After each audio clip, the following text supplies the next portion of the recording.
Welcome. I am very happy and very pleased to have my friend Licia Sky here today.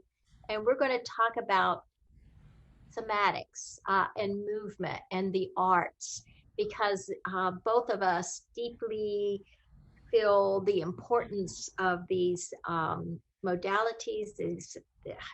It's so much more than modalities. I don't even know this having a way of life with art, with music, with movement. It's to me that's the only way I can return to my sanity. Um, I want to introduce you a little bit, Alicia, for those who do not know you. You're a somatic educator, a body worker, an artist, and a musician. A wonderful musician, you guys. If we only had time today for you to sing us a song. We'll get that on another time. You guide transformational experiences, incorporating dynamic observation exercises, music, movement, vocalization, enhance listening and touch to a safe, transformative inner and interpersonal connection. And I have experienced your workshops, and have experienced you as a person, and that is deeply what you do. You have this magic touch. You have this magic way. You your methods have been informed by what you're on your website. It says, oh, for 25 years as an artist, musician, body worker, and therapist, and yoga practitioner, dancer, and the polyvagal theory from our good friend Steve Porges. And you do research on trauma, and you're very much involved with the trauma field and how it affects the body. What would you add? Is there anything you would add to the description that I just said? Oh, fun. You are fun. It's a favorite word that Bessel and I share. And, you know, it's not always fun, especially if you're doing trauma work or it can be really scary to know that you're going to find out things about yourself. It can be scary to not know what you can trust about your own self experience as it becomes more vivid to you.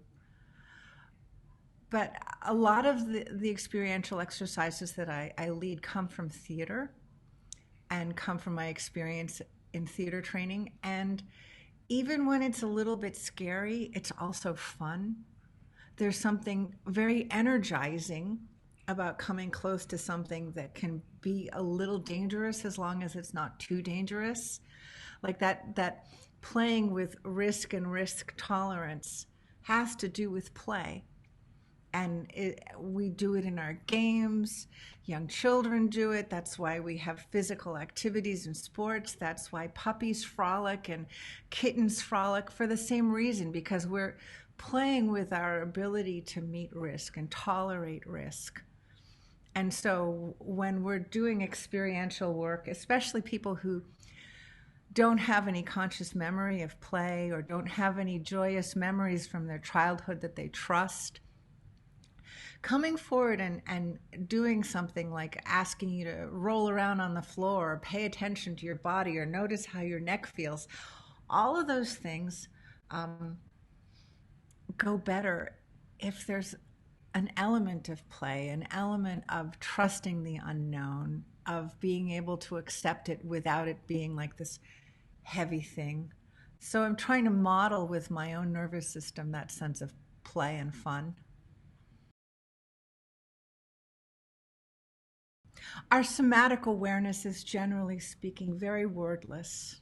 It plays underneath the surface of all of our thoughts and our feelings without us normally acknowledging it in real time. So it's kind of like the hum in the background or the music in the background that informs our state, informs our reality, informs our perceptions of what's okay and what's not okay. And so it's a music that our nervous system is playing in our body that tells us what parts of our body feel agitated, what parts of us are locked down tightly, embracing something and trying to hold something in that we don't want anybody else to see or hear. But they're habits in our bodies. So with something that's a habit that's unspoken, it can play on and on and on, and you don't even know that you've got that earworm going that says danger, danger, danger, danger, or worry, worry, worry, worry. It's just, it becomes so much a part of you that, like driving a car, it's you're driving it or it's driving you, and you don't have to pay that much attention to it unless something comes up that changes your way of focusing. So instead of it being a dangerous thing that comes up like an accident that changes your way of focusing, the exercises that we do bring you to a different awareness of your body and let you know what habits are playing, so you're not always going on the same track down the same road and responding as if everything in your life is urgent, say. And when you come from a background of trauma in your early life, it can feel like every situation that you come across has the potential to be urgent and must be answered urgently. And then you don't have any power of discernment over what's really urgent and whether or not you have the space and the choice to not act as if something is urgent, as if it's an existential threat or not. So being able to expand your awareness in kind of slow motion time. A lot of the stuff that we play with, especially when we're first getting to know each other, are very, very slow exercises. Slow ways of moving, slow ways of seeing and noticing what you like around you. It has to do with orienting outside of your body to the space that you're in, and then orienting to what's happening inside your body in response to what you're responding to outside.